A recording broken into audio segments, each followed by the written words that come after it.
sur cet ordi. À partir de maintenant, nous sommes enregistrés. Nous allons commencer par le pavé du génosociogramme. Est-ce que vous êtes bien attachés? On y va? Oui. Je vais faire les questions-réponses vu que j'ai tous les micros désactivés. Allez, on y va. Bon, alors, nous avons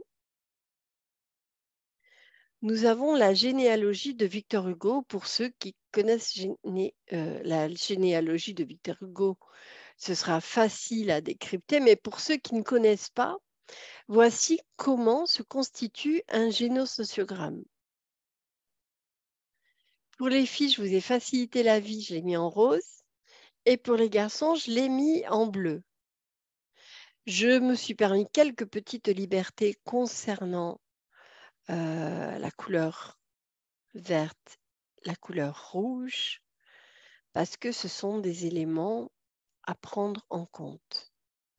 Je ne vois plus la fenêtre de discussion, donc si vraiment vous avez besoin de poser une question, vous n'hésitez pas, vous coupez, vous reprenez le micro et vous parlez. OK? À partir de maintenant, je ne vous vois plus. Victor Hugo est le personnage principal et vous voyez qu'il est entouré en double. Vous trouverez toujours ce code. Double carré pour les garçons et ça aurait été double rond pour les filles. Il s'agit ici du papa de Victor Hugo, de la maman de Victor Hugo. Victor Hugo est le troisième dans sa fratrie. Avant lui sont arrivés Abel, Eugène et Victor Hugo a été le dernier.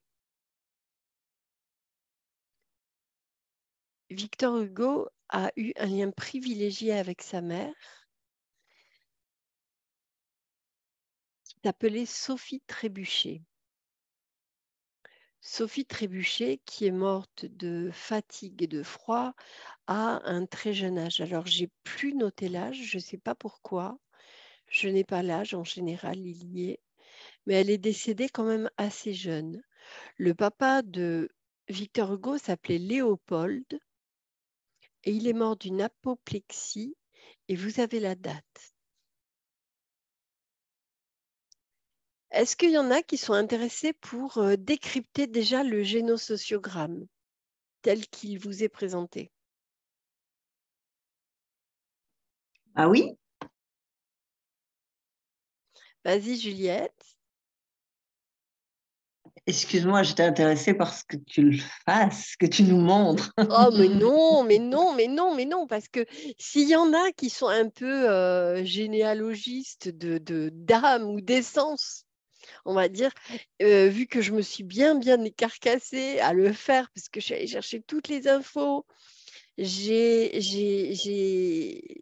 vraiment mis beaucoup de temps. Beaucoup. Il y a donc un génosociogramme qui est sur une génération, 1, 2, 3. Victor Hugo est la quatrième. 2, 3, 4. Et ensuite, hop, on a la cinquième. Tout le monde connaît la fille de Victor Hugo, Léopoldine.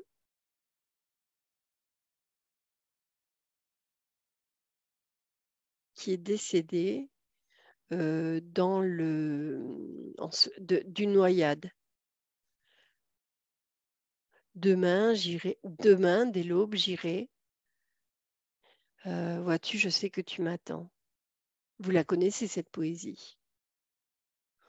Sur les bancs de l'école, on l'a tous appris.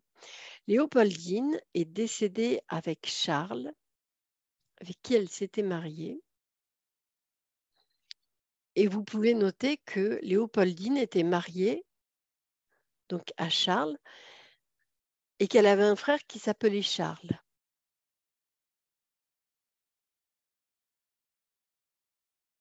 qui était né le 4 novembre 1826. Vous pouvez donc chercher là-dedans. Oups, j'arrête de bouger ma souris. Ah ouais, mais là, si je fais avec le doigt, vous ne le verrez pas. Je suis très logique comme nana. Regardez là, et ben vous allez voir que vous trouvez des dates. Vous allez donc pouvoir chercher dans les dates s'il y a des dates qui se reproduisent. 11-11, 12-10. Ça ressemble à une date. Vous rajoutez un chiffre et vous en enlevez un. Non. J'étais censée avoir mis mon téléphone en mode avion. Hop. Je suis en mode avion.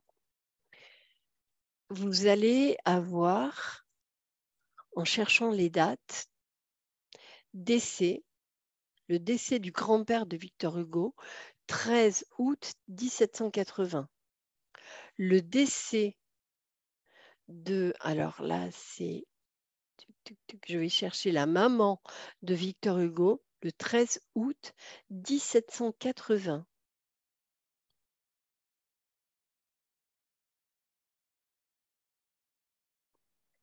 Vous avez du 10-11. C'est-à-dire que le mois de novembre va être un mois dans lequel il y aura souvent des événements. Le 11, le 11-11 avec René Plage. Admettre. Joseph Hugo, le grand-père de Victor Hugo, a eu 2 femmes. Et il est né lui-même il est né, lui, après un frère qui était décédé. La première femme est décédée en ayant donné tous ces enfants-là. 1, 2, 3, 4, 5, 6, 7, 8, 9, 10, 11. 11 enfants. La seconde femme a donné 1, 2, 3, 4, 5, 6, 7. Et a fait ensuite, en dernier, 3 fausses couches ou 3 enfants dont on ne connaît pas le sexe. Vous voyez donc qu'il y a beaucoup d'enfants dans l'arbre de Victor Hugo avant. Le père a été embauché dans l'armée parce que l'armée était la principale ressource pour les familles de militaires dans lesquelles on entretenait les choses. Et j'ai plus d'informations après. Et donc, pour Léopold, son père était, il était fondeur de canon, fondeur dans le métal. Il travaillait dans le métal. Et le père de Victor Hugo, pour l'armée, il était militaire, mais il travaillait et il était dans des fonderies. Et le père de Victor Hugo, donc, s'est engagé dans l'armée, est devenu un général, il me semble. Et Victor Hugo s'est battu pour avoir le nom de son père sur l'Arc de Triomphe. On dit que c'est son père, mais le meilleur ami de son père a rencontré Sophie Trébuchet en même temps. Sophie Trébuchet a connu Léopold Hugo et Victor Fano de la Horie. Sophie Trébuchet était de la noblesse, de même que Victor Fano de la Horie. Elle était de la noblesse du côté de la famille Lenormand du Buisson. Et de ce côté-là, ils étaient tous armateurs.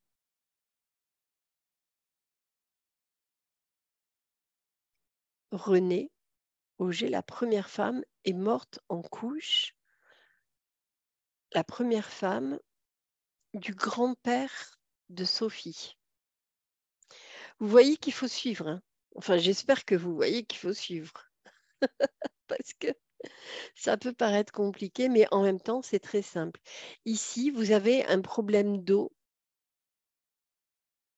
Ici, vous avez un problème d'eau dès le début par rapport à l'histoire paternelle du côté de la maman de Victor Hugo.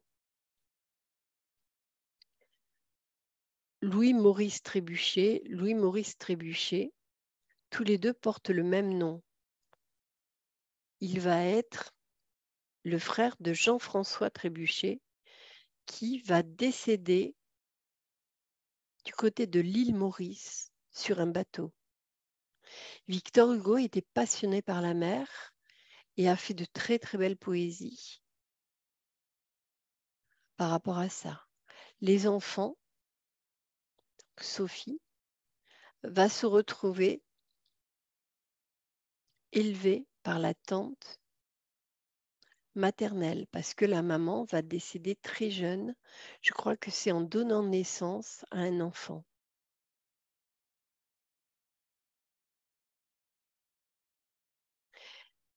Là, je reconnais que si vous ne connaissez pas les arbres généalogiques, vous allez vous perdre.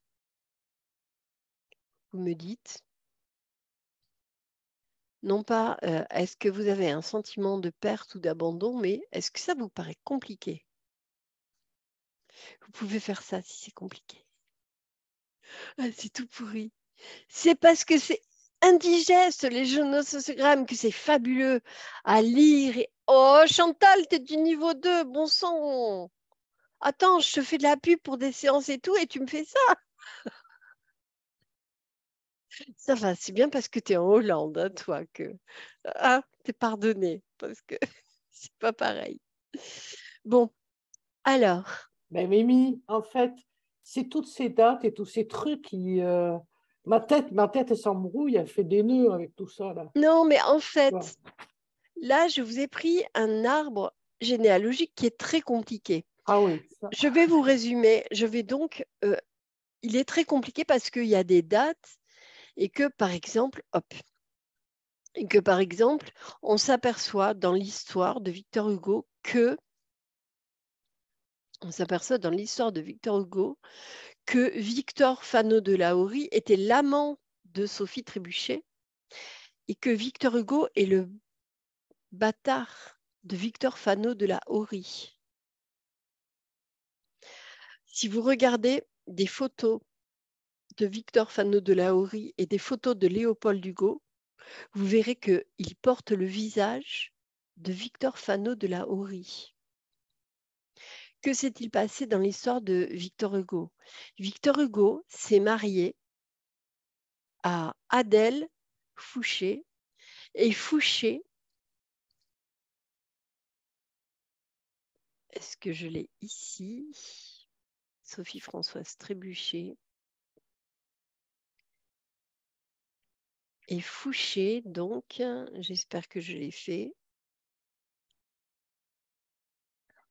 Ah voilà, ça y est, je l'ai. Ici, le père de Victor Hugo, Léopold Hugo. Ici, Victoire Fano de la Horie. À qui ressemble le plus Victor Hugo?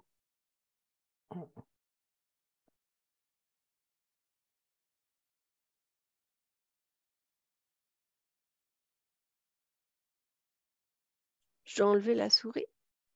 Il emporte le prénom aussi. Oui, en plus. Ils se sont séparés assez tôt et Sophie a refusé le divorce. Sophie a refusé le divorce parce qu'elle était sans moyens et que lui, il avait des moyens et il était parti pendant les guerres de Napoléon. Il a été en Espagne et là-bas, il a rencontré une femme qu'il a épousée après, une fois que le divorce a été prononcé, qu'il a épousée après et qui était, Marie-Catherine Thomas Yesaetoni. Et on retrouve du mois de novembre. Il s'est marié en novembre. Elle était du mois de novembre. Donc, on peut aller chercher au mois de novembre si il s'est passé quelque chose du côté de la famille de Hugo, Léopold. C'est OK?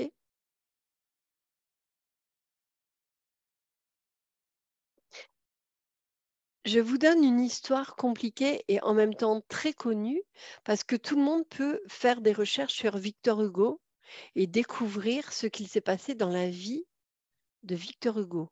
Alors, beaucoup de dates dans l'histoire de Victor Hugo, des problématiques liées aux poumons. Sa fille Pupille, celle dont il s'était occupé, est décédée à l'âge de sa propre fille, 19 ans, de la phtisie, tuberculose. Autrefois, on l'appelait la tuberculose. L'eau, donc, vous la retrouvez ici. Jean-Pierre Trébuchet était un armateur. Ils se sont retrouvés ruinés parce que il y a des bateaux qui ont coulé. Ils ont tout perdu avec les bateaux et les fils sont devenus ensuite des capitaines de bateaux. Et il y a eu des enfants, des oncles de Victor Hugo qui sont morts noyés énormément. Là, il n'y a pratiquement que des noyades dans cette histoire. Il meurt à 17 ans, il meurt très très jeune, il meurt moussaillon, mais de ce côté, il n'y avait que des matelots ou des bonhommes qui étaient sur le bateau. Ici, il y avait un juge de la Révolution française. Savez-vous qu'est-ce qu'un juge de la Révolution française? C'est un juge tout pourri qui a ordonné les noyades de Nantes. Pour les Nantais qui connaissent, c'est une des époques les plus terribles au niveau de Nantes parce que le tribunal de justice populaire n'a pas pris le temps de juger les personnes pour prendre plus de temps et il a ordonné, entre parenthèses, il a été celui qui a fermé les yeux et qui a donné l'accord pour qu'il y ait toutes ces noyades. Ils ont été mis sur des barges et on les a coulés. Ça, c'est la famille du côté maternel de Sophie Trébuchet. Ça, c'est la famille du côté paternel de Sophie Trébuchet. Vous retrouvez donc la thématique du bateau, la thématique de la noyade. Et la fille de Victor Hugo, donc, mourra noyée avec Charles. Elle ne mourra pas noyée dans la rivière de Nantes, je n'ai plus le nom de cette rivière, mais elle mourra noyée dans un des bras de la Seine qui va à la mer, par un temps où il y a un vent qui est arrivé et qui a fait tourner la barque. Et on dit de Charles qu'il était excellent nageur, mais qu'il a préféré noyer avec elle plutôt que de se noyer avec elle plutôt que de survivre à ça. Donc vous voyez qu'il y a quand même une bonne histoire dramatique au niveau de Victor Hugo. Le frère de Victor Hugo, Eugène, vous pourrez rechercher des Eugénies dans la famille. Eugène était considéré comme le frère jumeau de Victor Hugo. Quand le père a décidé de vivre avec sa maîtresse, il a pris l'aîné, le fils aîné, Abel. Eugène et Victor Hugo ont grandi avec l'autre meilleur ami de Léopold Hugo, qui était Fouché.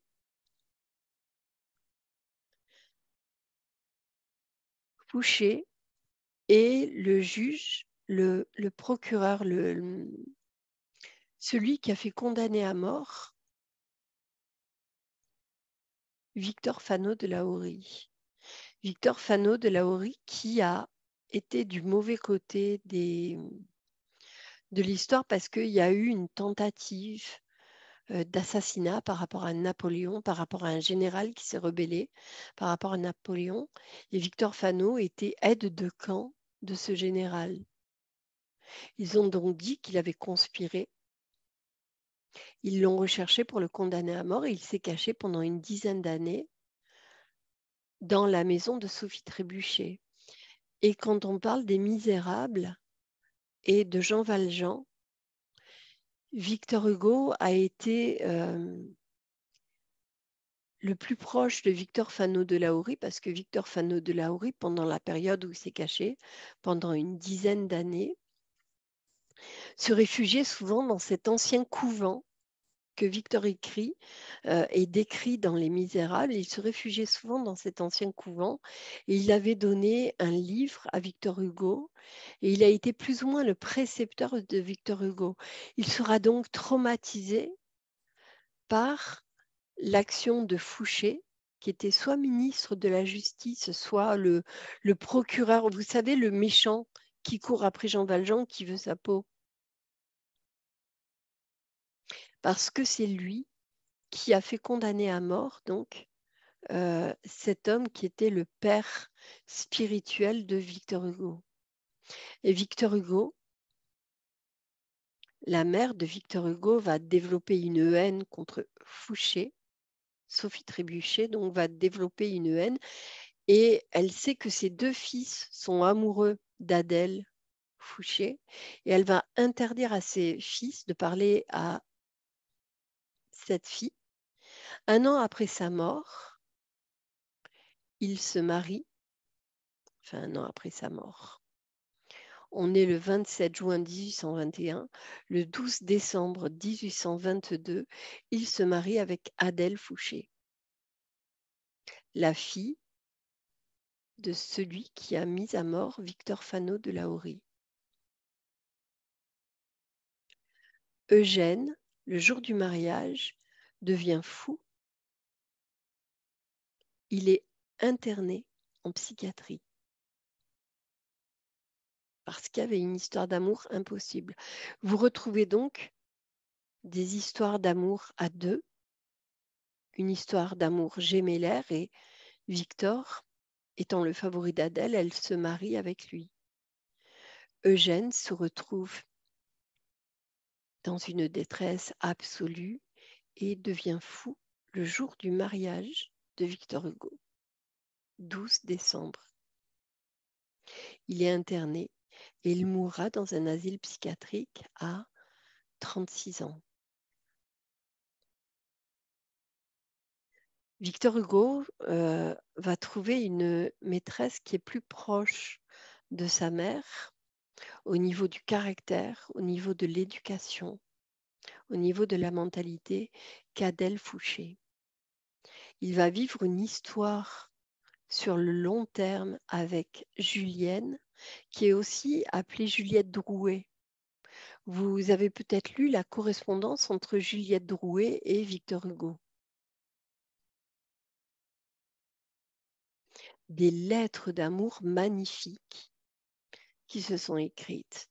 La fille de Julienne, qui s'appelle Claire-Marie Sophie, comme que de par hasard, comme le nom de la mère de Victor Hugo, va être la fille adoptive, mais non officielle, de Victor Hugo. Il va la prendre sous sa coupe. Elle mourra à 19 ans, au même âge que Léopoldine. 3 ans après. On n'est pas sur les dates 4 septembre, on est sur le 21 juin. Mais c'est à peu près la même période. On rentre dans l'été et on sort de l'été. 3 ans après, 3 mois après, ou 3 mois avant. Vous voyez les dates anniversaires? Bon. Voilà, juge du tribunal avec Carrier. Oui, et il y a une histoire aussi par rapport au grand-père de Victor Hugo. Alors le grand-père, lui, c'est Jean-Pierre Trébuchet, c'est René-Pierre Le Normand du Buisson qui, lui, se marie avec René Pélagui.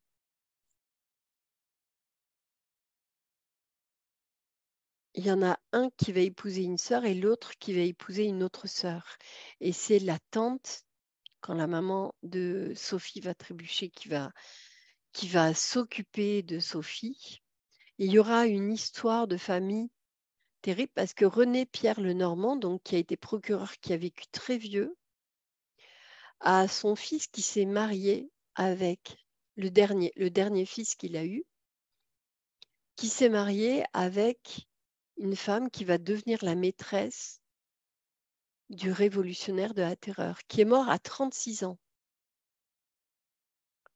36 ans, vous retrouvez le décès à 36 ans aussi quelque part. 3 septembre 1802. Hop. 4 septembre 1843.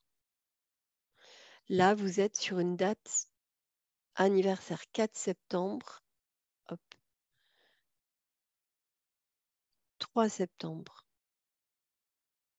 Une date anniversaire se fait à une date approximative, plus ou moins 3 jours, plus ou moins 3 jours avant, 3 jours après. On est sur une semaine quand on est sur des dates anniversaires. Est-ce que c'est OK? Voilà, en fait, j'ai fait plus grand l'arbre de Sophie Trébuchet. L'île Maurice, c'est l'île qui porte le nom de Maurice. Il y a même un endroit qui s'appelle Louis Maurice, pour marquer le nom de cette famille. 22, le 2-2-11. Et ils se sont mariés le 11-11. La date est coupée en deux. Amusez-vous à analyser les chiffres aussi. De toutes les façons, je serai là quand vous ferez votre génosociogramme. Voilà, Jean-Baptiste Carrier a été responsable de la mort par noyade de plus de 40 000 Vendéens.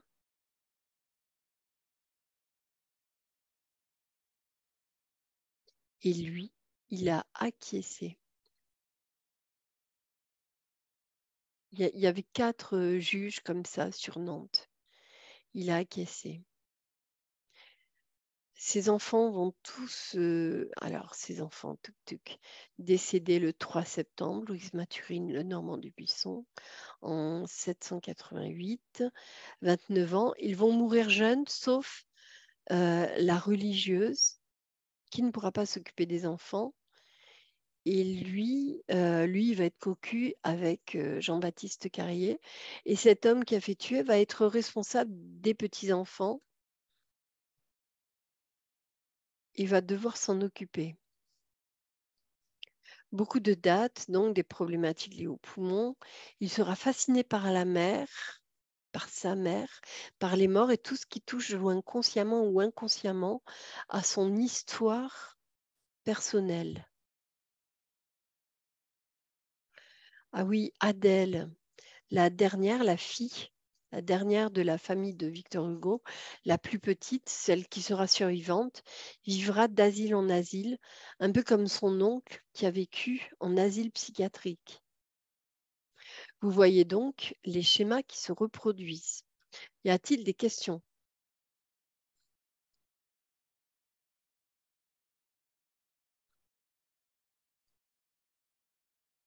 Coucou. Est-ce que j'ai planté tout le monde ou Sacrée recherche que tu as fait. C'est, pardon? Tu as fait une sacrée recherche, bravo.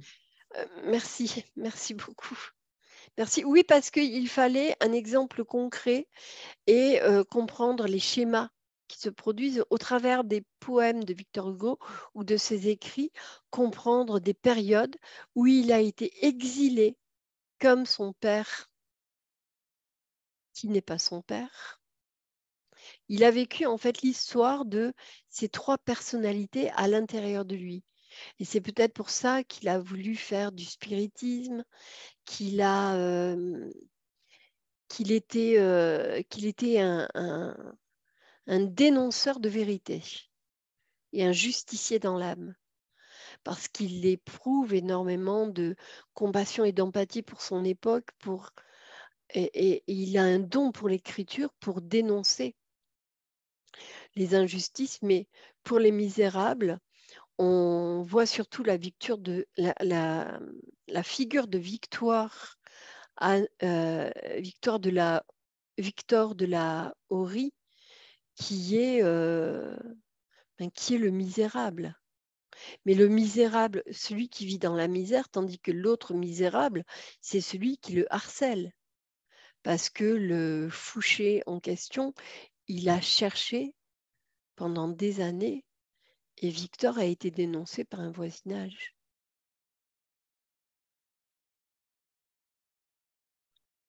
Il était l'amour interdit de Sophie Trébuchet, qui avait assisté à la Révolution française et ils se sont reconnus. Et Léopold, Hugo et sa femme Sophie se sont rencontrés sur des bancs pour refaire le monde.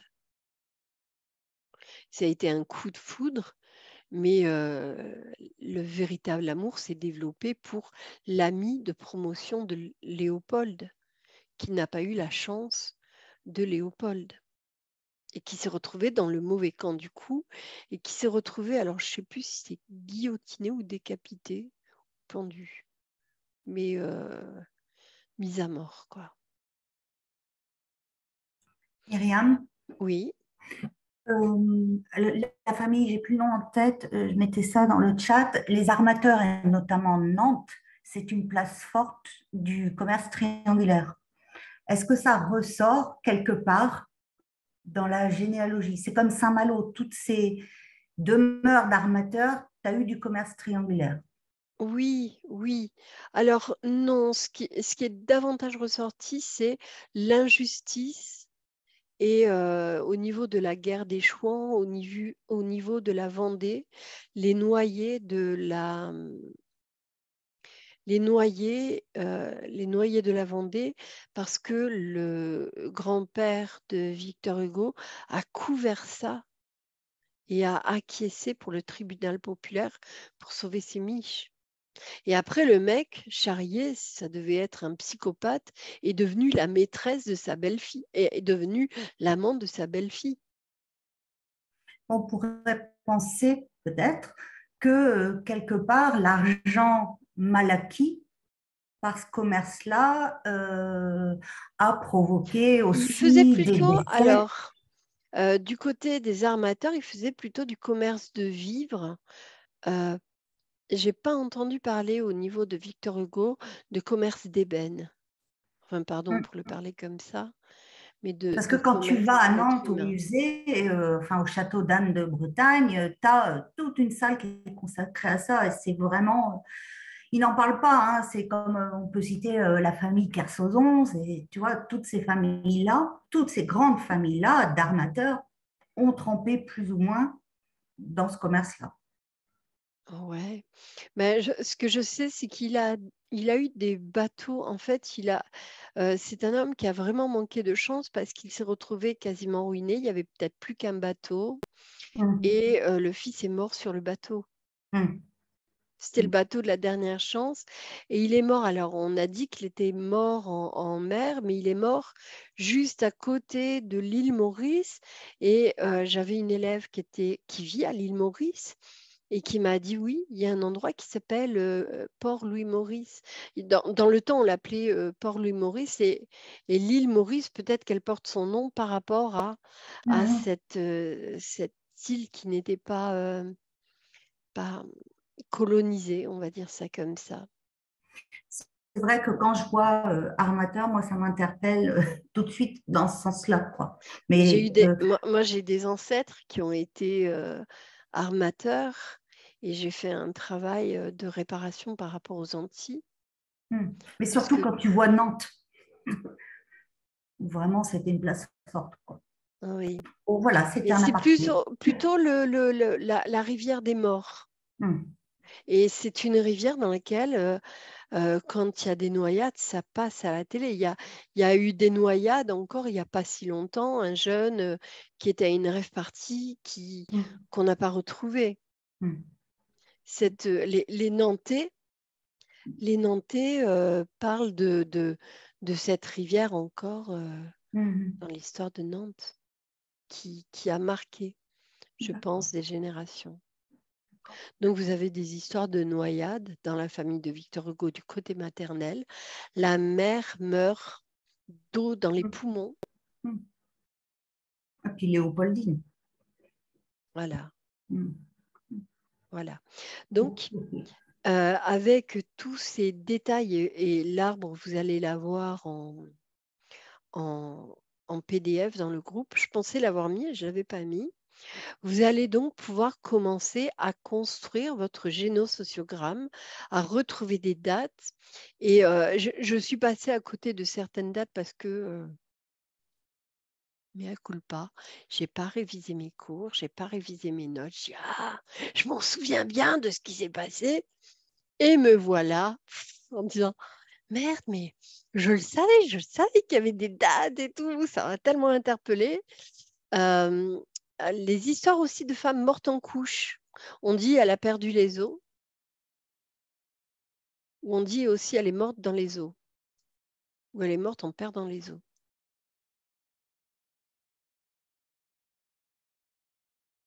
Vous avez des expressions comme ça. Alors, c'est pas tout. Mais il va maintenant falloir apprendre à composer votre génosociogramme. Est-ce que vous êtes prêts? Vous ne vous appelez pas Victor, ni Hugo, ni Léopoldine, ni Sophie Trébuchet. Vous avez tous votre propre nom de famille et vous avez tous des histoires de famille passionnantes. Il est temps de faire ce génosociogramme. Hop. 6 nouveaux messages. Il est temps de faire ce nouveau génosociogramme afin de vous permettre de comprendre quels sont les mécanismes inhérents à votre propre famille. Et pourquoi je vous l'offre? Parce que tous mes niveaux 1 ont comparé ce travail à manger des épinards ou du chou de Bruxelles ou du brocoli ou du chou-fleur. C'était un truc indigeste. Ils ont été très vilains et j'ai dit, je m'en fous, il y en a qui aimeront. Un jour, il y en a qui aimeront. Le truc le plus indigeste qui soit, peut-être le plus réparateur. Je vais donc, avant de faire ce que je voulais vous proposer, je vois Estelle. Estelle, bonjour. Je te vois lever la main. Voilà. Moi, j'ai une petite question. Je suis l'heureuse tata d'une petite fille qui est née cette nuit. Mais elle, en fait, elle est née d'une... Merci. Elle est née d'une FIV avec double don. Donc, comment... la technique du double don, je ne la connais pas. C'est quoi double don? En fait, ça a été double don, c'est-à-dire que c'est ma belle-sœur qui a porté le bébé, mais c'était un ovocyte d'un don et le sperme aussi, puisque malheureusement, mon frère et ma belle-sœur sont stériles. Donc, il y a eu double don, elle l'a porté, mais aucun des deux n'est le parent biologique de cet enfant. Donc, je me posais la question, parce qu'en plus, les donneurs, bien évidemment, sont anonymes. Je pense qu'au niveau ADN, tout a été fait. Il n'y aura pas de transmission génétique, de maladie ou autre. Oui, non, ça, tout est bien. Effectivement, en Espagne, ils sont très avancés. Voilà. Et alors, je crois qu'il y a quand même, enfin, ils ont des informations sur les deux parents biologiques, mais des informations, on va dire, médicales. Aucune information sur l'histoire des deux familles. Comment s'appelle cette petite fille? Cette petite fille s'appelle Sidonie. Sidonie. Oui. Il y a déjà le mot don dans son prénom. Oui, c'est vrai. Oui. Et si c'est une expression qui est si... Tu peux l'associer à si beau, à si parfait, à si... Et donc, elle est déjà bénie dans son prénom, bien que son prénom soit un prénom rare et pas courant. Mais déjà, elle est marquée dans son prénom et peut-être qu'elle aura d'autres prénoms dont elle voudra se servir. Mais Sidonie, donc, elle a été donnée grâce au don, puisque elle aurait pu s'appeler Puisque donnée. C'était donc Sidonie, c'est un très beau prénom et il y a la notion de donner aussi et il y a la notion de naître. Quand tu fais Ah, encore un mot mangé par mon cerveau. Il ne veut pas les cracher ce matin. Cet après-midi, ça ira mieux. Quand tu fais l'analyse du prénom de Sidonie, tu vas trouver, il y a donné, et il y a don, et il y a né. Oui. Et il y a nid, le petit nid de l'oiseau. Mais on ne met pas de dé dans le nid de l'oiseau, mais il y a déjà le nid. Sidon dans le nid, donc elle porte très bien son prénom et ses parents vont être très heureux. La seule petite chose que je dirais, c'est si jamais, en cas de peut-être que il y aurait besoin à l'adolescence, quand ces hormones vont se réveiller, quand sa puissance d'adolescente va pouvoir s'exprimer totalement avec fuck les rageux et j'emmerde la société. Et de toute façon, j'ai toujours été adoptée, je le sais maintenant, qui ne sera pas vrai d'ailleurs. Hein. Mais si jamais il y a quelque chose qui s'exprime, j'inviterai les parents dans ce cas-là à faire un travail du type constellation pour rétablir les choses et pour dire tu es un enfant né de l'amour et par amour pour toi, une personne que nous ne connaissions pas a donné une partie d'elle dans son féminin et un homme que nous ne connaissions pas a donné une partie de lui dans son masculin pour que tu puisses venir au monde. Mais si elle a été portée avec amour, portée, attention à ce que cet enfant ne se mette pas trop de pression, trop d'attente. Oui. J'imagine bien. À ce que leurs parents puissent trouver le milieu juste pour lui permettre de grandir sans aucune pression, bien qu'elle ait été attendue avec une passion terrible, mais qu'elle ne soit pas hyper couvée du fait de sa rareté.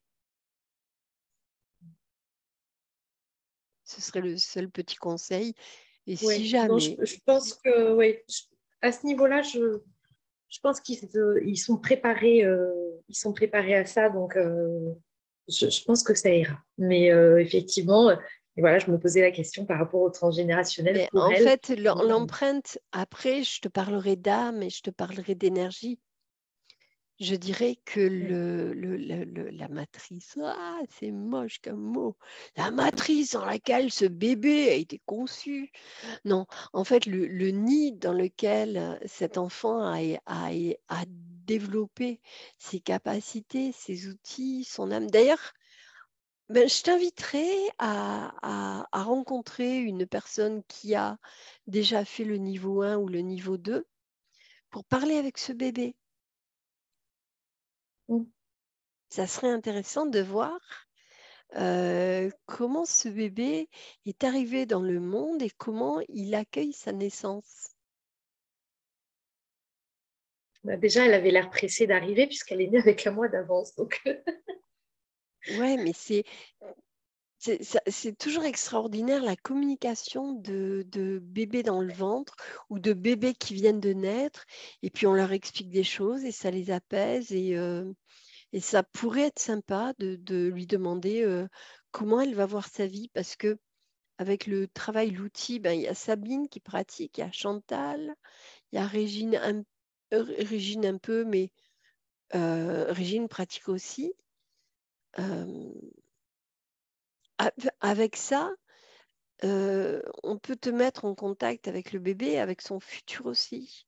On peut voir un futur, on peut demander aux ancêtres de nous expliquer des choses. Et il arrive qu'ils nous fassent des cadeaux pour nous montrer des enfants à venir dans la famille, nous montrer leur visage même. Et c'est une chose que j'ai pu confirmer moi, parce que ma maman m'a montré mes petits-enfants à venir. Et je les ai vus en fait. Et quand je les vois, je les reconnais physiquement. Après, elle ne m'a pas montré l'adolescence, le côté boutonneux, 18 ans. Et non, elle m'a montré les enfants qui allaient arriver. Donc, je sais qu'il y aura une majorité de petits mecs et puis une petite fille. Voilà. Donc, tu peux faire une communication avec le bébé en contactant une personne qui a fait soit un niveau 1, soit 2, ou une personne qui travaille avec un outil comme ça. Merci. Ça peut être joli. Merci beaucoup pour ta question. Alors, Fabienne Godine, Oko, j'ai une semaine très chargée en date, mais je n'ai pas trouvé l'origine dans les générations accessibles. Fabienne, se pourrait-il que tu sois sur un secret de famille? Mais l'origine de quoi? C'est intime, le truc dont tu cherches le truc ou pas? Le truc dont tu cherches le truc. J'ai mis le son. En fait, sur mes deux arbres, paternel et maternel, il y a énormément de dates qui convergent autour du 19 février. Moi-même, je me suis mariée la première fois le 19 février. Et ça va entre le 17 février et le 3 mars, parce qu'avec le temps, ça s'étiole un peu, ça se disperse un peu. Et je suis remontée sur une partie de mon arbre jusqu'à à peu près 1790. Et je n'ai pas d'événement particulier. Moi, je te propose donc qu'on fasse un partage de connexion et qu'on aille chercher le saint patron du 19 février. Tu es, j'allais dire, est-ce que tu as d'autres origines que françaises?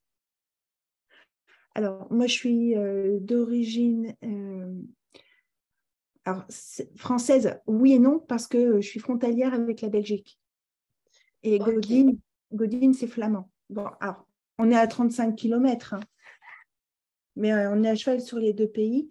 Et j'ai dans mon arbre maternel, j'ai une ancêtre de la Réunion qui était une métisse. Oh, c'est joli. Et dont on ne retrouve pas, dont je n'ai pas retrouvé l'acte de naissance. Elle a un acte de naissance, j'allais dire local, ici sur la métropole lilloise. Par contre, génétiquement, on est porteur d'une variante génétique clairement africaine. Et sur des actes chamaniques ou symboliques, on a retrouvé des choses liées à l'esclavage africain. Et je suis mariée à un Africain de l'Ouest. D'accord. Donc, ça serait... Alors, on a Saint-Gabin. Je vais aller chercher. Donc, on va faire un partage d'écran. Ouais. Alors, j'explique que cette formation, ce sera comme un open space. Open space. L'ai-je bien dit? L'ai-je bien descendu, prononcé? Où ça va se répéter jusqu'à ce qu'on dise, OK, on a fini là. Donc, vous n'êtes pas obligé de venir tous les mardis. D'accord. Mais ça sera ouvert tous les mardis, le temps qu'on fasse les petites fiches ou que s'il y a des personnes qui veulent bien me donner des retranscriptions ou des notes, que je prenne les choses, que j'évite de me retaper 4 heures de machine à écrire. S'il vous plaît, monsieur, dame, s'il vous plaît, soyez gentil pour moi. C'est pour bébé. C'est pour bébé. J'ai honte de moi. Mais bon, je fais la mendicité là sur ce coup-là. J'aimerais beaucoup, oui, si vous avez la possibilité de me partager vos notes, vos écrits, afin que je fasse des fiches pour synthétiser tous les cours et offrir cette base dans le groupe. Si bien sûr vous êtes d'accord. Mais moi, je suis d'accord déjà à la base. Bon, Ouais, alors, c'est on va aller chercher éphéméride.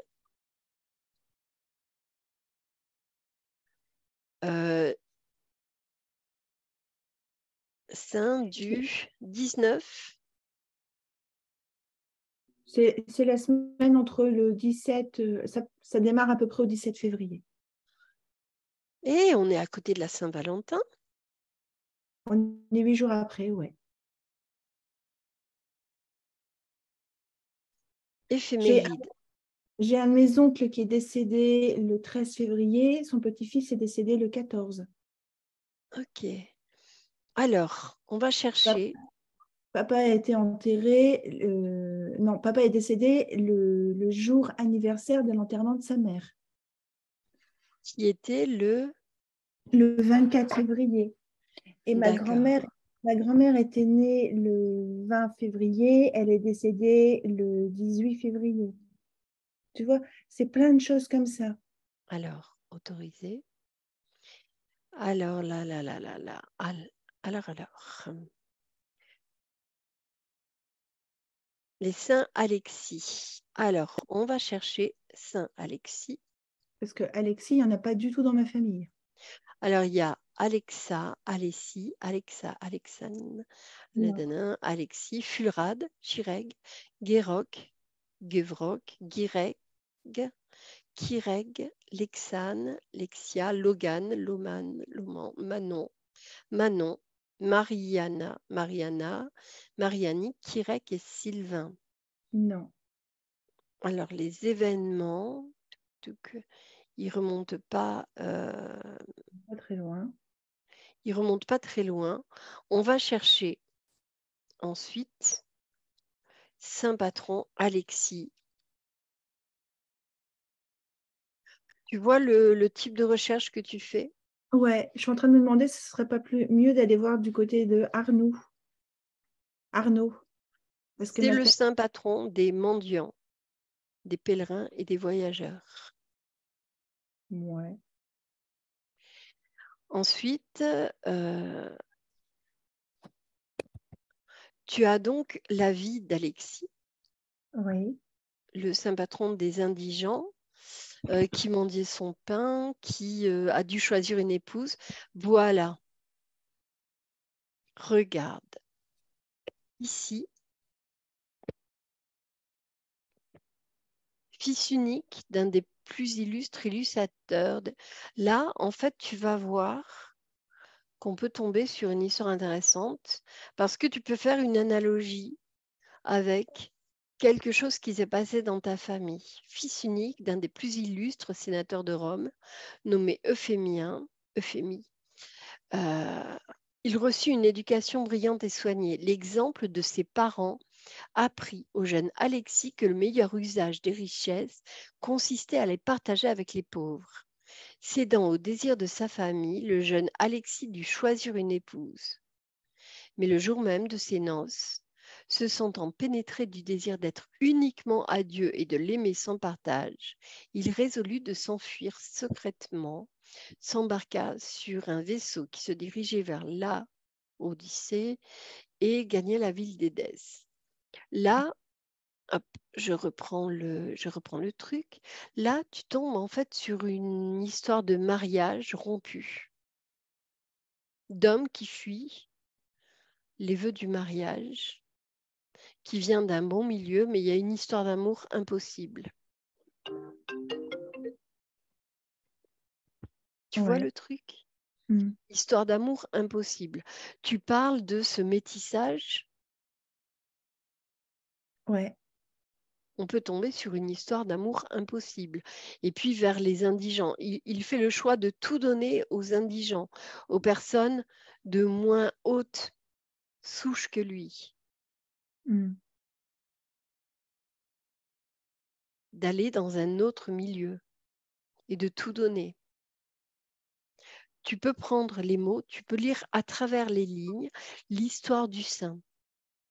Ça, D'accord. c'est la première version. Tu peux ensuite chercher Sainte Alexia.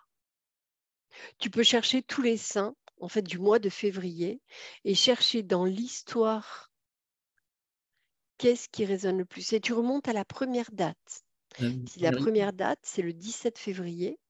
Myriam, Oui, Lancelot. vous avez donné 19 février. Oui, je suis désolée, mais après, Fabienne a dit, mais en fait, ça commence le 17, mais le 19 est souvent récurrent. En fait, c'est vraiment cette semaine-là, ça commence même le 13 ou le 14 février, mais ça dépend de la génération sur laquelle tu te places. Parce que les éphémérides, il faut les J'avais cru prendre aussi à la comprendre, date. excuse-moi, hein, j'avais cru comprendre la date de naissance 19 février, c'est pour ça. Non. Non, non, moi je me suis mariée le 19 février, j'ai des cousins qui se sont mariés le 17 février, ma grand-mère paternelle et mon grand-père maternel et ma première belle-mère étaient nés le 20 février. On va regarder la date du 20 février. Mais tu vois, en fait, pour trouver Pour la logique, un élément caché ou un élément cohérent à ta famille, tu vas regarder l'éphéméride. Alors, l'éphéméride du jour de naissance et de l'année, parce que les éphémérides changent, parce que le calendrier patronal change. C'est-à-dire que le saint patron de l'époque n'est plus le même qu'aujourd'hui. Ouais, il faut vraiment reprendre les anciens calendriers parce qu'ils ont tout faux à l'heure actuelle. Donc, tu peux prendre le calendrier et tu vas voir, par exemple, suivant le calendrier, alors on est à quelle date tu as dit? Oh, j'ai dit le 20 février. 20 février. Le saint patron du 20 février, Sainte Aimée. Oh, c'est joli. Alors, et tu vois que là, on a Nominis.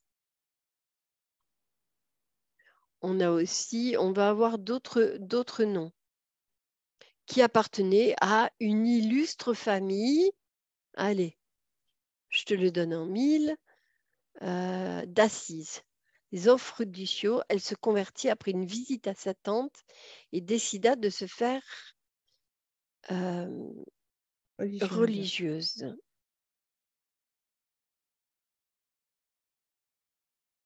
Après, hop.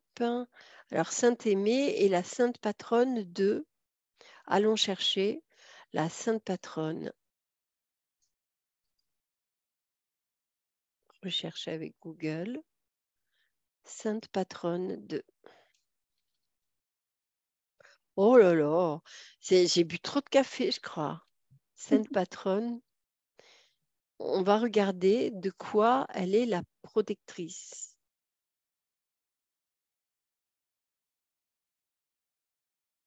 Tuc, tuc, tuc. Ah, tu peux regarder aussi la maladie.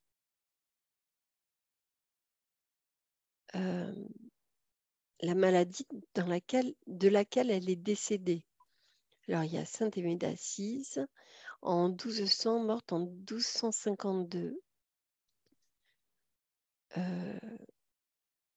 Sainte patronne. La patronne des étourdis. Désolée. Désolée. Les étourdis, qu'est-ce que ça veut dire? C'est ceux qui oublient. Mm. Il y a une histoire de devoir oublier, mais en même temps, une histoire de ne pas devoir oublier parce qu'à chaque fois, la date se répète. Tu vois comme c'est intéressant, cette analyse? Donc, tu vas voir qu'est-ce qu'on veut oublier. D'accord. Est-ce que ça glisse? Ça se répète? Il y a aimer. Est-ce qu'on veut oublier d'aimer?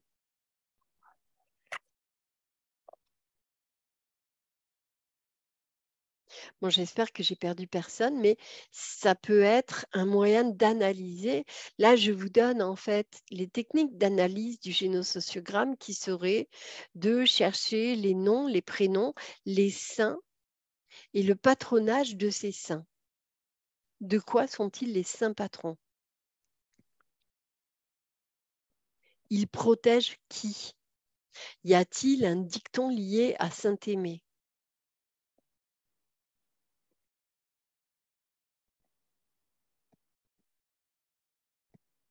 C'est OK? C'est OK. Merci beaucoup. C'est De très rien. éclairant. Oh, regarde, ma sorcière bien aimée. C'est pas moi qui l'ai fait. La jugeote. Ah non, non, c'est jugeote, mais c'est pas... hop, oh non, non, non. Amatus qui veut dire aimer. Ben voilà. Bon, après, le dicton du jour, c'est n'importe quoi. Je suis désolée, je ne te lirai pas. Et tu peux faire... Oh, mais c'est marrant parce que tu peux faire un parallèle avec le mois de septembre. Parce que c'est aussi le prénom masculin. Alors, septembre, octobre, novembre, décembre, janvier, février. Ça fait 6 mois. Je recherche dans ce cas-là, qu'est-ce qui s'est passé 9 mois avant, le mois de février. Si je n'ai pas d'informations pour le 19 février, je vais rechercher des informations pour février, janvier, décembre, Ouais, le mois de novembre, mai. octobre, septembre, octobre, septembre, juin, juillet, août, mois d'août. Il y a bien 9 doigts. Oui. Je vais faire une hypnose avec 9 doigts. Le mois de mai. Non, non, non, on a fini avec mais. C'est fini. Maintenant, on part sur 9 mois avant le 19. Quel est le saint patron du 19 août? Alors, le 15 août, c'est Marie, mais c'est aussi Arnoux. Et ma famille paternelle, c'était des brasseurs, parfois mariés à des meuniers, patronage Arnoux. Tu vois, c'est intéressant. Tu fais le 9 mois avant. D'accord. Parce que la date de conception d'un enfant, c'est 9 mois avant. Oui, mais oui. 9 mois, et on dit date anniversaire parce que c'est plus ou moins 3 jours, un accouchement. Il est prévu pour, il naît 3 jours avant, 3 jours après. Une petite latence. D'accord. Ok. Mimi, comment tu calcules lorsque l'enfant est né à 8 mois, par exemple? Je vais calculer le mois de conception. Oh, d'accord. Merci.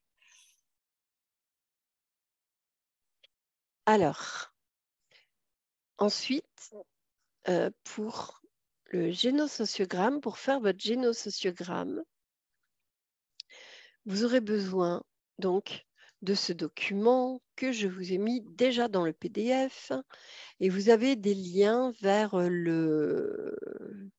l'Europe a un portail d'archives avec des informations.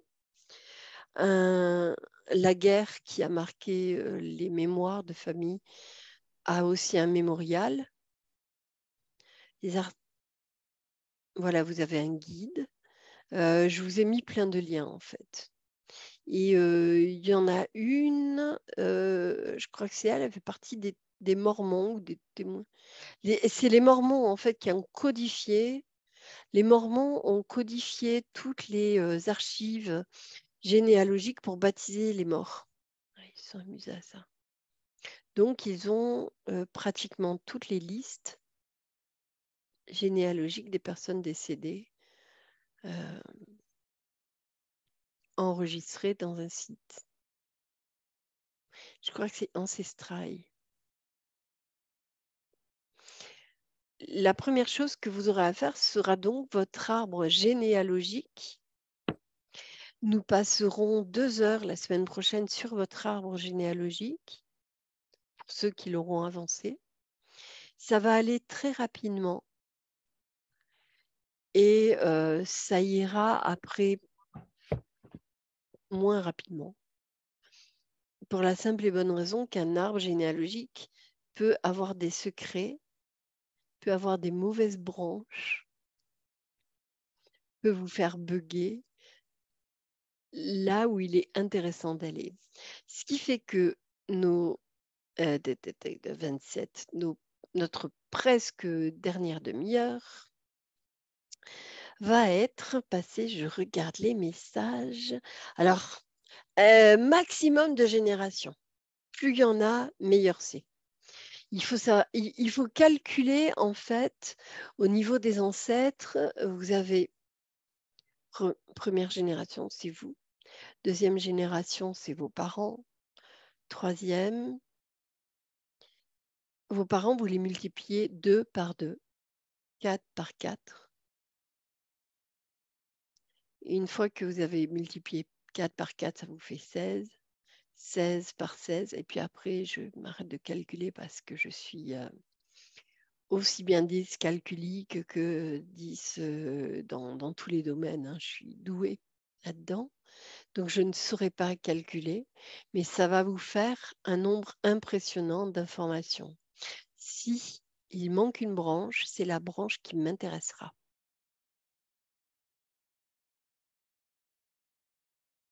Est-ce que c'est OK pour vous? Myriam, s'il te plaît. Oui. En fait, moi, mon père porte le nom de l'ex-mari de sa mère. Est-ce que je dois prendre en compte Il a été reconnu par l'ex-mari de sa mère? Non, non, c'est juste le nom parce qu'il y a eu des problèmes administratifs, ils n'étaient pas encore divorcés et ils n'ont pas eu le droit, les enfants n'ont pas eu le droit, à part la dernière fille, de porter le nom de leur père. Ah, c'est intéressant. Pardon. Oui, mais c'est compliqué. C'est intéressant parce que tu vas mettre 2 pères en même temps. D'accord. Dans les histoires où il y a 2 pères en même temps, 2 mères en même temps, tu as tout le temps des amants et des maîtresses. D'accord.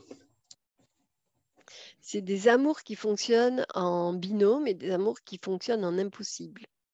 D'accord. Vous connaissez l'état dissociatif, le bon petit état dissociatif pour les bons hypnos. Ah, je suis dissociée.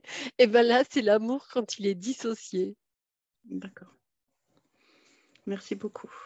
Il y a l'amour qui peut et l'amour qui ne peut pas.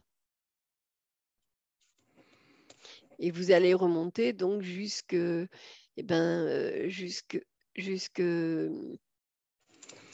plus loin possible, même si ça fait 2. Par exemple, pour le père qui n'a pas voulu reconnaître le nom et qui a voulu marquer cette empreinte sur cet enfant en disant non, je ne lâcherai pas, eh ben, tu peux remonter, je t'invite à remonter à 2 générations et à aller chercher les parents ou la famille paternelle qui a été spoliée. Parce que c'est, tu as volé ma femme, je te vole ton enfant. Ah, d'accord. Déjà, ça parle. Merci. Mais j'ai une question. Ma grand-mère paternelle s'est mariée 2 fois. Et Celle mon qui était à père... Malte? Oui. Et mon père est né du second mariage. Et est-ce que je dois faire quelque chose aussi avec son premier mariage que et oui. Ah oui, ah ouais. Et J'aime oui. pas. Ah ouais. Ah, moi, ça me fait suer hein, de devoir mettre mon ex et mes conneries de jeunesse. Mais je l'assume. Ah ouais. Parce que les petits, les descendants, ils verront un jour que mamie, quand tu étais jeune, eh ben oui, bravette. Mais ça veut dire, et c'est bizarre parce qu'elle porte le nom Azopardi. Alors j'ai trouvé, ouais, le premier mariage c'était Azopardi, et le deuxième c'était Xéri. Alors ça fait, tu vois, mais Ah oui. oui, et j'ai rien eu avec le côté Azopardi, si tu veux, à part comme ça, mais Mais ouais, ils font partie de tes ancêtres. Moi, quand j'ai reconstitué mon génosociogramme, qu'est-ce que j'ai fait? Ça a été de rendre la place à la première femme et à ses enfants, qui étaient les frères et sœurs de ma grand-mère, mais qui ont été spoliés total par mon arrière-grand-mère, parce qu'elle a interdit à mon arrière-grand-père de revoir ses enfants. Donc, je leur ai rendu leur place, parce que en faisant cela, nous avons hérité d'une problématique de l'enfant qui ne peut pas voir la moitié de celui qu'il aime. Mon père a interdit à ma mère a interdit à mes grands-parents de nous voir pendant des années. Et c'est mon beau-père qui est intervenu en disant « Tu peux pas faire ça ».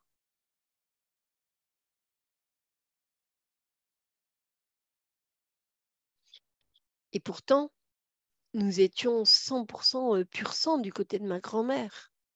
Il n'y avait pas de bug, il y avait juste une lignée qui avait été effacée volontairement par mon arrière-grand-mère, parce que la culottière, elle a été culottée, on va dire. Hein. Elle a fait de la prison, elle a été vilaine, elle a foutu la honte tellement à mon arrière-grand-père qu'il a décidé de l'effacer, de la rayer, sauf qu'elle avait 3 enfants avec lui.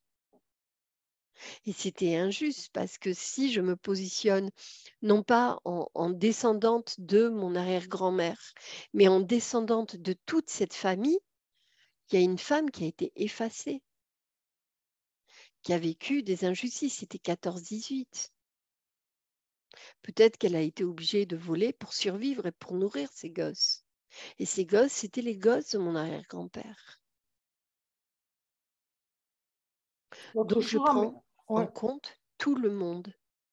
Oui, l'autre jour, il m'est venu en fait que du côté de mon père, il y a beaucoup de choses qui ont été, depuis le divorce, qui ont été mises de côté ci et là. Et j'ai eu l'idée, je me dis, mais si on ignore une partie qui fait souffrir, bien, c'est comme si on marchait dans la vie comme une Je vais te dire une chose, ce qu'on ne veut pas voir, on le vit. Ah ouais, d'accord, en plus, oui. Ah, c'est une logique, c'est tout ce qui se passe dans une famille va se retranscrire au sein de cette famille par chaque personne qui est un élément de ce système familial.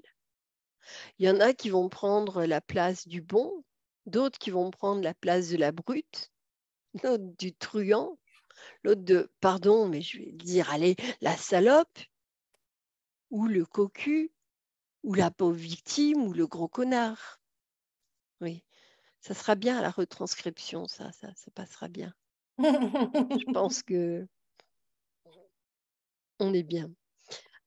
Et du coup, les enfants, ils vont hériter au niveau de ce système familial, même de l'histoire de l'amant. Il y a des histoires dans lesquelles il y a même des personnages adjacents à la famille qui n'en font pas partie, mais qui en font très symboliquement partie. Très symboliquement partie en étant par exemple celui qui va donner le prénom à l'enfant, ou en étant la meilleure amie de la mère qui n'a pas pu avoir d'enfant, et la mère, par loyauté à sa meilleure amie qu'elle considère comme sa sœur, va mettre sa meilleure amie en tant que marraine et va donner le prénom à l'enfant que la meilleure amie aura choisi.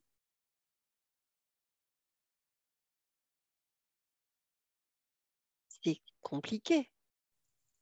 C'est une tierce personne, mais qui interagit sur la famille, qui a un pouvoir de nommer. Vous comprenez? Donc, c'est toutes les choses qui vont être croustillantes à mettre en place. Lo, tu as levé la main et je te vois. Je te reconnais, Lo. Oui, j'avais une question parce que tu parlais de repérer éventuellement les saints, etc., les dates qui peuvent se répéter. Est-ce qu'on prend aussi en considération des maladies qui pourraient se répéter à des âges anniversaires, par exemple, ou des maladies qui sont qui se transmettent en fait au cours des générations aussi. Oui, et tu peux remonter à l'origine de la maladie, bien que, attention, nous ne sommes pas docteurs, nous ne sommes pas du cadre médical et nous n'avons pas le droit de nommer les maladies. Des symptômes physiques ou des petites choses que le corps vivrait peut-être en désaccord avec la bonne santé et que l'on nommerait d'une manière ou d'une autre avec des noms connus. Il y a par exemple, quand il y a eu des famines, le diabète qui se développe très très rapidement dans une famille. Il faut une génération pour la créer, une génération pour la vivre et une génération pour la matérialiser.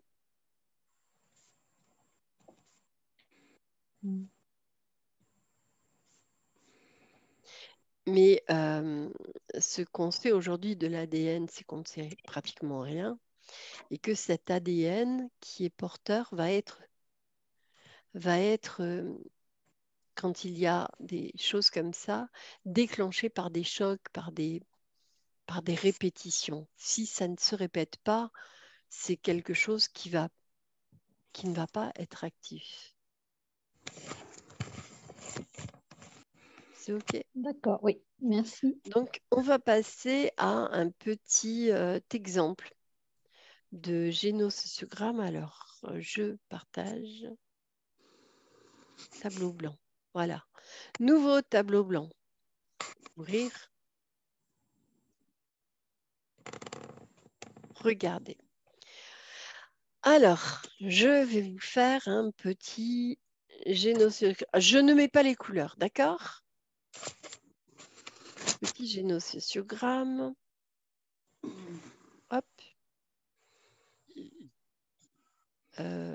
Comment je te déplace? Voilà. Et là, on va... Oh non, c'était pas un garçon que je voulais, c'était une fille. Et là, on va refaire génosociogramme. Ah, crotte. Pardon. Ceci est un rond. D'accord? Je ne veux pas qu'on me contrarie quand je dessine des ronds. Ceci est un rond. Est-ce que vous êtes d'accord avec moi? Qui est d'accord avec moi? Ceux qui ne sont pas d'accord, ils sortent. Oh, la tyrannie. Non, mais vraiment. Bon, à partir de maintenant, je vous hypnotise et vous ne voyez que le rond parfait au centre de ce cercle. Bon. Nous avons ici, alors, qui est représenté? Très mal, certes, mais qui est représenté? Je vais vraiment m'appliquer. Attendez, je ne peux pas faire un rond comme ça. Pas possible. Donc, je vais faire un rond, hop, et un autre rond. Vous croyez que je peux faire un autre rond? Non, je ne peux pas. Non, ça ne marchera pas, je suis désolée. J'ai essayé, hein. Vous voyez ma bonne foi.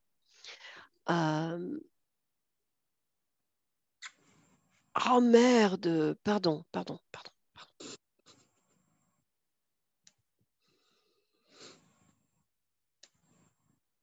Vous voyez comme je m'applique. Ça y est, la boucle est bouclée. Il s'agit là d'une consultante qui est venue. Qu'est-ce que... Ah non, ça s'appelle un génosociogramme qui part en sucette. Il vient de me faire un truc, là, j'ai pas compris. C'est un rond qui pleure, non, qui sourit. Je ne sais pas.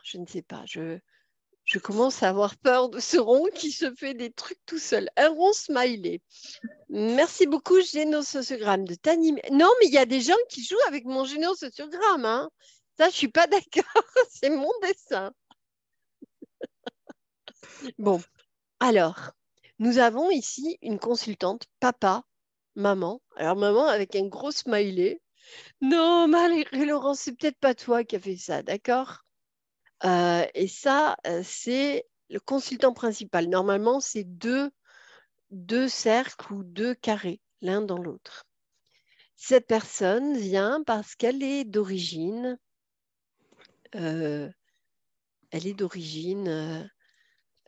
tchèque. Elle est d'origine tchèque et elle a vécu la guerre. Vécu guerre de...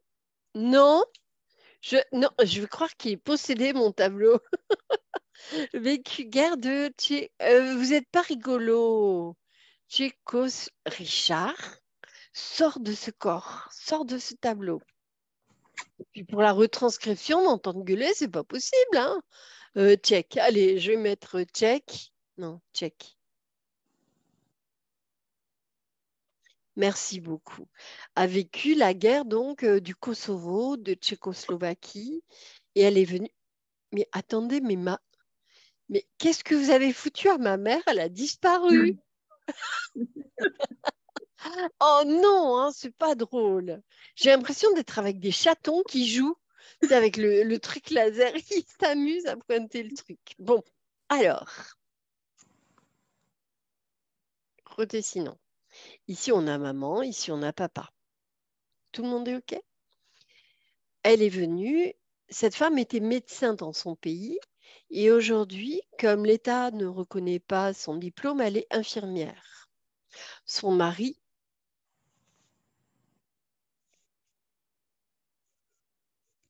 est ici avec une fille, un garçon.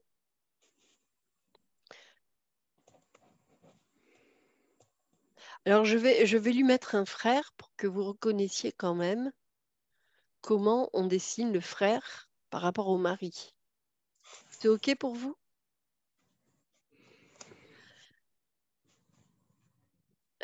Son mari, donc, qui est venu du Kosovo, de Tchécoslovaquie, lui, a pu être médecin parce qu'il est passé par l'Allemagne. Il a fait 1 an de travail. Il a été diplômé avec une certification européenne et il a pu accéder, enfin, une certification allemande donnant une attestation qu'il est bien médecin. Chose qu'elle n'a pas pu faire parce qu'il fallait nourrir toute la famille. Elle reste donc infirmière malgré son statut de médecin en Tchécoslovaquie. Elle n'a jamais été proche de sa mère. Elle a été proche de son père, mais surtout, j'allais faire une connerie, pardon,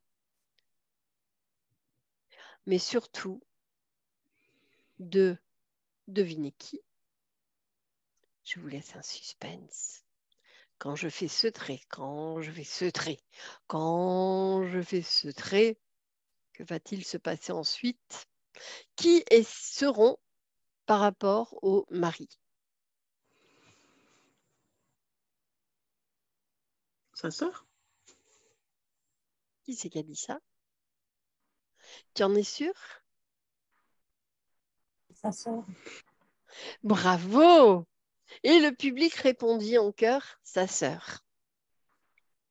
Qu'est-ce qui se passe? Sa sœur a été la femme sacrifiée de la famille. Eh oui, Nini, c'était pas la maîtresse. Mais en même temps, on a tellement parlé de maîtresse que c'était un enjeu de deviner qui était cette femme. Cette sœur, d'ailleurs que j'ai très mal placée, est-ce que j'aurais dû la placer là? Cette sœur a été la grande sœur de son papa qui s'est sacrifiée pour que son papa fasse ses études parce que les 2 parents étaient décédés quand elle avait 17 ans. Sa sœur, donc, ne s'est pas mariée et cette femme porte le prénom de la sœur. Le lien avec la mère n'a pas été fait. La mère a été transparente derrière la sœur. Et on s'aperçoit en fait que le lien, je vais le faire en vert, que le lien avec cette femme a été un lien dans lequel cette femme a transmis le sacrifice, la solitude et le devoir.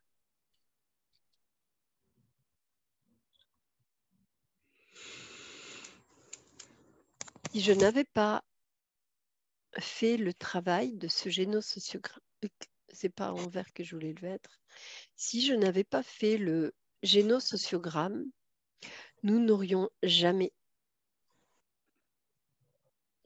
dis donc, nous n'aurions jamais pu remonter. Allez, il y a longtemps que je n'ai pas dessiné.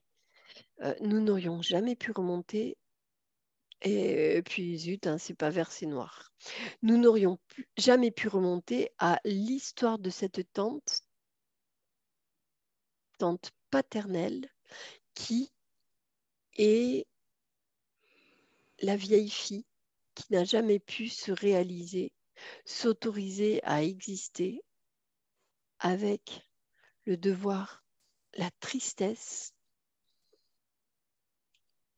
et qui a transmis toute la tristesse. Hop.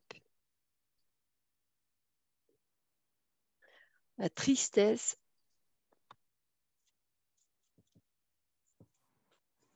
à cette nièce. Vous comprenez le truc? C'est-à-dire qu'on n'est pas obligé de porter les mémoires de nos parents. On peut très bien également porter les mémoires des oncles et tantes ou des tierces personnes. Vous ne direz pas que je suis nulle au tableau blanc. Je me suis levée, j'ai écrit.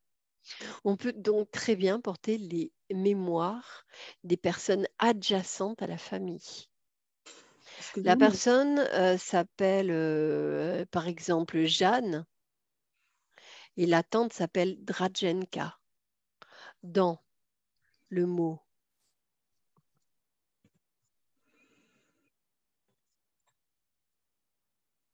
dans ce prénom.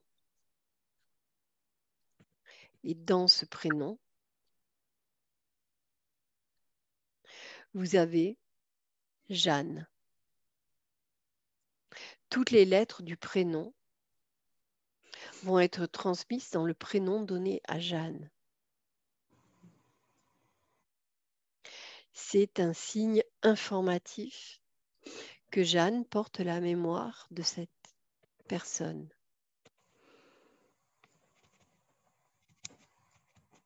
Est-ce que c'est OK pour vous? Il existe un lien très particulier entre les grands-parents et les enfants.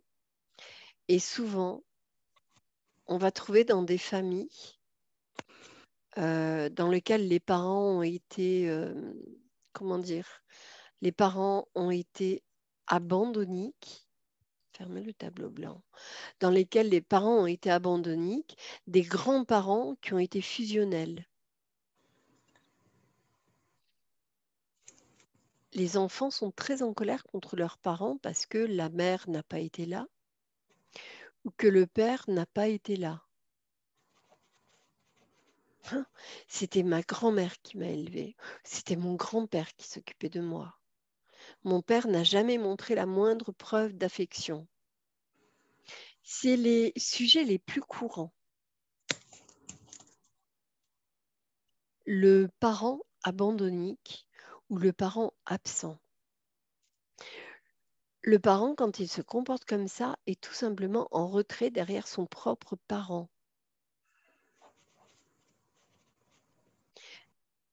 Il est impossible aux parents d'aimer son enfant parce que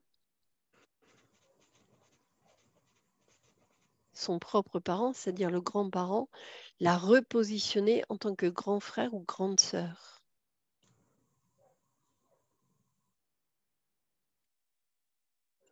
Du fait qu'il y ait un devoir de réparation bien souvent au niveau des grands-parents. Les grands-parents doivent réparer quelque chose avec leur propre enfant, mais comme cela a été impossible, c'est la génération de l'enfant, du petit enfant donc qui arrive, qui va être celui au travers duquel les choses vont se réparer. Ou l'on pense que les choses vont se réparer parce que bien souvent, ça amplifie les choses. Mon père s'est pas occupé de moi, ils m'ont confié à mon grand-père ou à mes grands-parents. Ils n'ont jamais eu de lien d'affection.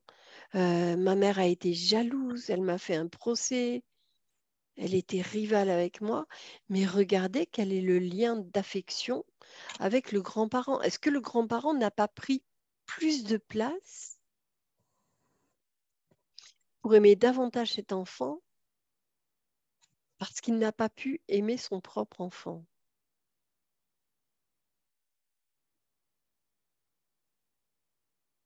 Ce qui fait des générations de mères connasses, je tique ce gros mot, des générations de mères jalouses de leur propre enfant qui n'ont pas le droit d'aimer leur enfant.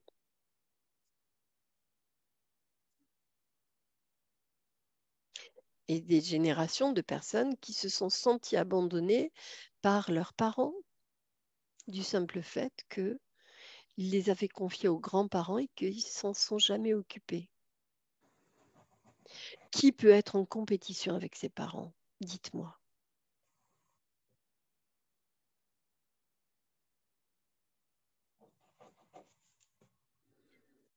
Hélène.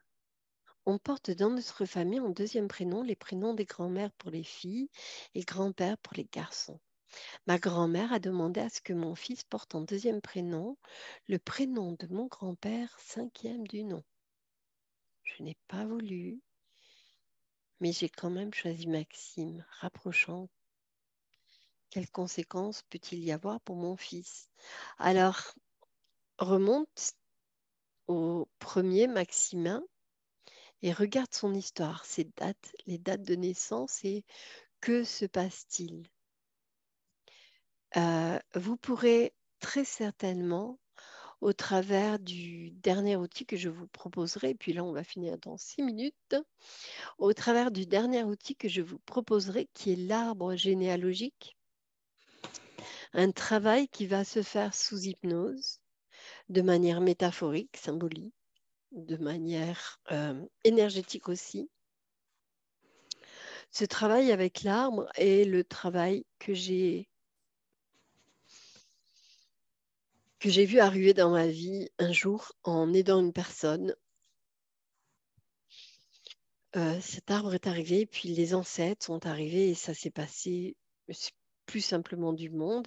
Et donc, en faisant un travail d'enracinement, un travail d'énergie, on a été connecté aux ancêtres et les ancêtres sont apparus pour raconter des histoires, pour libérer les histoires et pour demander aussi à être libérés. Donc, il se peut qu'au travers de l'arbre, que je vais vous proposer avec toutes les versions possibles de l'arbre, parce que vous aurez votre propre choix quand vous accompagnerez une personne en travail avec cet arbre ou quand vous serez accompagné au travers de cet arbre. Il se peut que vous accédiez à toutes les informations et que vous demandiez à rencontrer, pour Hélène, Maximin afin de comprendre ce qu'il s'est passé et que Maximin vous montre les blessures dont il a hérité.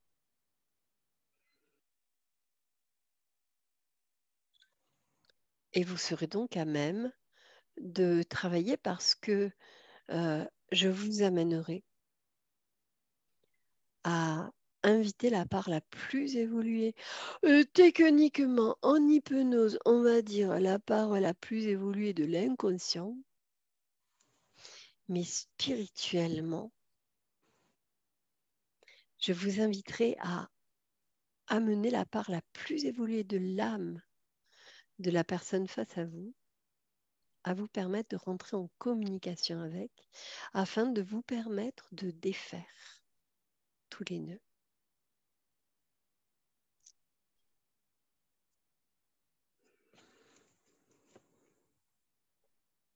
toujours, merci Véronique pour ton témoignage. C'est toujours intéressant de prendre chaque lettre d'un prénom, de réécrire le prénom et de voir si dans l'arbre, il existe un prénom dont nos lettres sont issues et qui nous relie à la personne. Si ça n'est pas les lettres, ça peut être la phonétique, parce que O peut s'écrire AU ou O.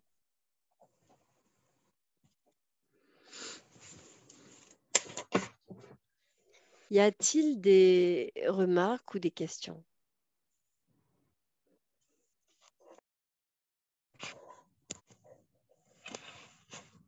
Myriam, lorsque tu parlais lorsque tu parlais du cas avec Janine, enfin le cas concret que tu avais donné tout à l'heure, est-ce que si, par exemple, elle aurait fait une constellation familiale parce que par rapport à sa tristesse, trouver pourquoi elle est tout le temps triste, est-ce que la tante serait ressortie?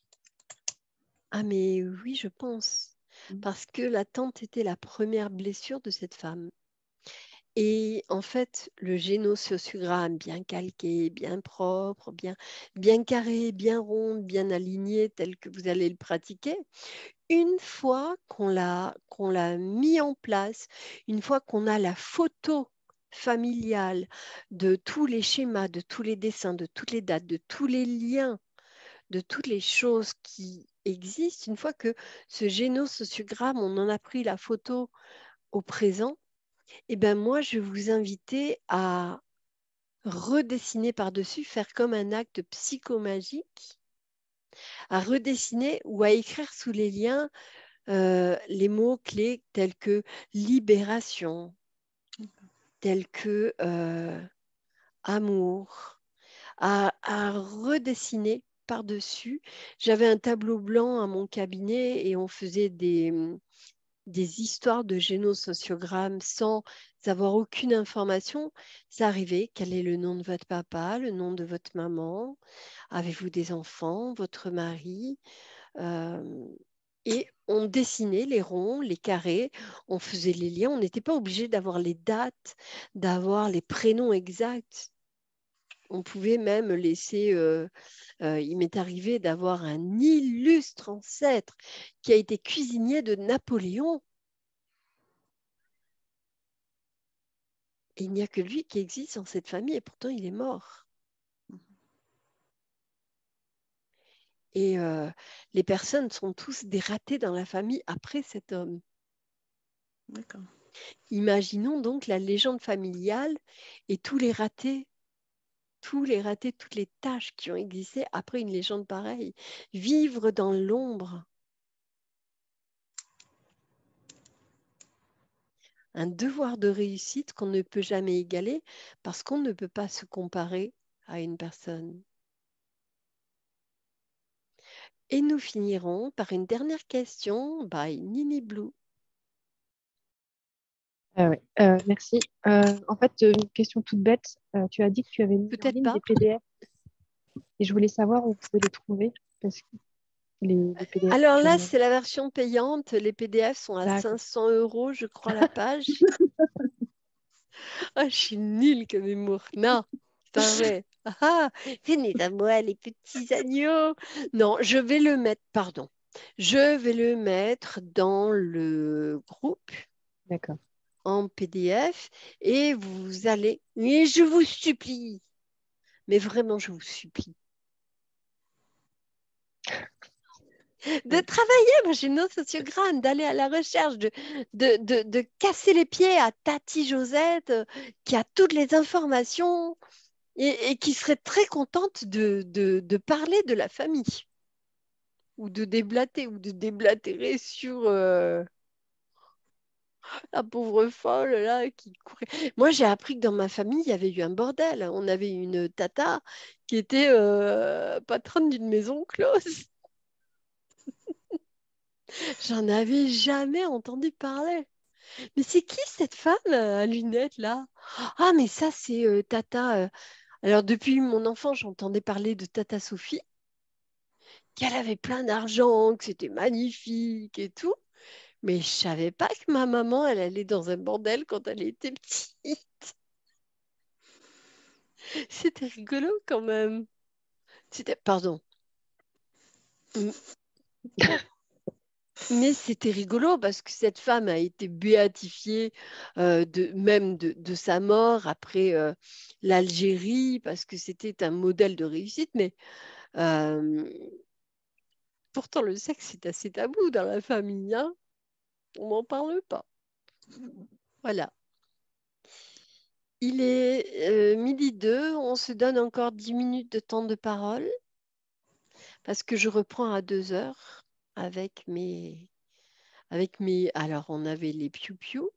Là, je crois que ça s'appelle les cadets. Je ne suis pas sûre. J'avais les poussins. Vous êtes les poussins. Mais attention, vous allez voler loin hein, pour des poussins. On dit pas, on peut dire des poussins de... Quel est l'animal qui vole loin quand il est poussin? Des poussins d'aigle royal. Je viens d'inventer le truc, c'est peut-être pas un poussin. Des aiglons. Des aiglons, voilà, c'est ça. Avez-vous des questions et avez-vous des commentaires?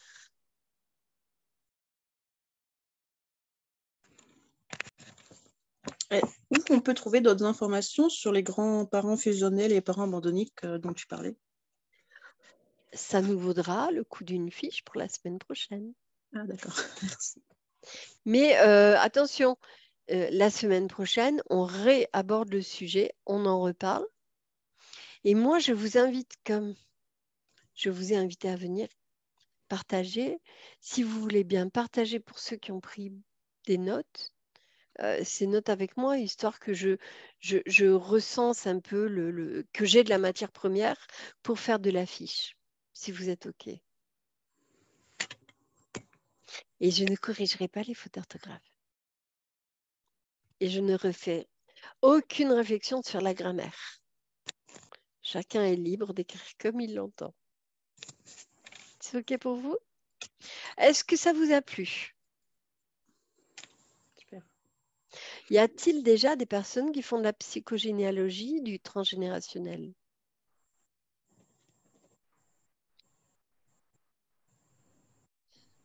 Fabienne, c'est une moitié de main levée. Hein. Oui, oui, je touche, mais Francine. Alors, pour les personnes qui ont soit déjà un pied dedans ou 2 pieds dedans, voire la tête entière, est-ce que cette approche vous a plu? Ah ouais. Mimi, j'ai bien aimé qu'on passe vite sur les dates et qu'on... moi, je remarque au premier cours que j'avais eu, j'avais zappé un petit peu toutes ces recherches de dates, machin et tout, ça me... Et j'étais plutôt absorbée par le côté émotionnel et énergétique, ce qui se produisait, tout ça. Et là, aujourd'hui, j'ai remarqué d'autres choses qui... C'est plus confort. Oui, qui m'invitent vraiment à plonger dans ce côté d'histoire que j'avais mis de côté, si tu veux. Ah, je suis très contente de mes élèves, mais la seule déception qu'ils occasionnent en moi, c'est de ne pas aimer le génosociogramme qui, quand je l'ai découvert, m'a permis de rétablir toutes les maîtresses, tous les amants de l'arbre familial de mon ex pour que les enfants n'aient pas à vivre des histoires d'amour tordues ou transparentes. Et ça a été génial de pouvoir le faire. J'ai même retrouvé la tombe de la femme qui a été bannie de sa propre famille, la sœur de la grand-mère. En faisant ça, on ramène les morts à être propres dans leur propre histoire.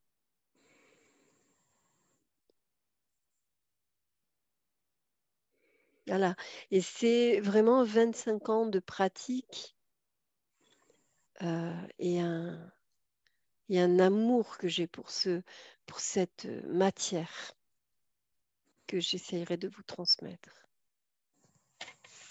Et c'est vrai que le niveau 1, il y a tellement d'outils, de densité, de techniques que je ne peux pas niveler comme je l'ai fait aujourd'hui. Et c'est grâce à vous, donc, j'allais dire mes aiglons. Tout à l'heure, c'était les piou-piou, vous êtes passé.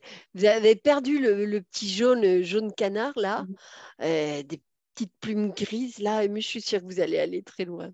Avoir un vol et une vue d'ensemble. Voilà. Semaine prochaine, on se donne rendez-vous pour les plus courageux parce que je ne peux pas définir à l'heure actuelle la fin de cette formation. Donc, je pense que ce ne sera pas tout le temps pour vous. Je ne peux pas définir la fin de cette formation. Je sais que je m'engage sur 1 mois avec vous. Ça nous fait 4 mardi. Ceux qui voudront continuer, continuent. Non, ça fait un peu plus que 1 mois. Je vous demande 6 semaines, comme pour une formation de niveau 1. Quoi, 6 semaines? Mais c'est terrible. Ça ne sera pas une perte de temps parce que vous allez apprendre très rapidement à réparer vos arbres, à faire un travail. On va avoir très vite de la matière première pour travailler. Et moi, vous me permettrez de niveler cette formation de manière à l'offrir à tout le monde, même les personnes qui travaillent déjà en transgénérationnel, même les personnes qui sont concurrentes à moi. Mais c'est pas grave. Parce qu'il faut bien qu'il y ait tout le monde qui puisse vivre de sa passion. Et il faut bien qu'il y ait plein de gens dans le transgénérationnel. Tellement c'est bon d'aider les familles, les ancêtres, et tellement les actes et conséquences nous reviennent après de manière changée, allégée. Nini? Oui, j'ai encore une question. Donc, comme tu sais, je ne suis pas praticienne. Je suis avec grand plaisir ta formation de manière très personnelle. Et je me dis que ce que tu me présentes là, ça pourrait aussi intéresser des personnes de mon entourage. Et je cherche pas mal de choses en ce moment sur ma généalogie, justement, pour comprendre toutes ces blessures. Et je fais un peu ce parallèle-là, en parallèle avec ma sœur aussi, qui s'interroge beaucoup sur les mêmes problématiques. En fait, on travaille vraiment ensemble, chacune de notre côté, mais en même temps. Qui est de quelle région? Est-ce que ce serait possible de l'intégrer à la formation? Est-ce que Oui, tu bien penses sûr. que c'est Elle possible? vient, j'ai dit, c'est ouvert à tout le monde. D'accord. J'ai même ouvert cette formation à des personnes. Coucou Alain. J'ai même ouvert cette formation à des personnes qui sont dans le même domaine que moi.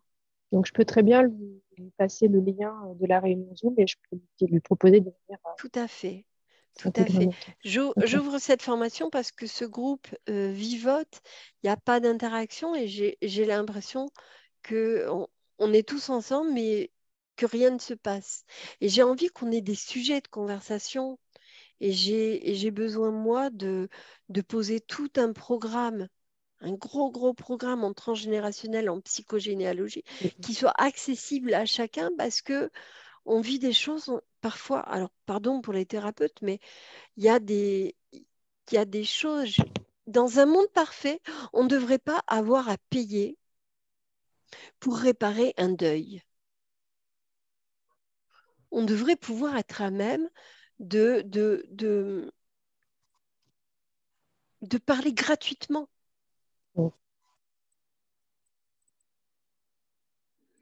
C'est super. Enfin, c'est pas méchant ce que je dis parce que c'est génial de pouvoir être accompagné dans un deuil par un thérapeute qui est formé là-dedans, mais dans un monde parfait, on ne devrait pas avoir à payer pour manger, on ne devrait pas avoir à payer pour guérir. Tout devrait être offert dans un monde parfait.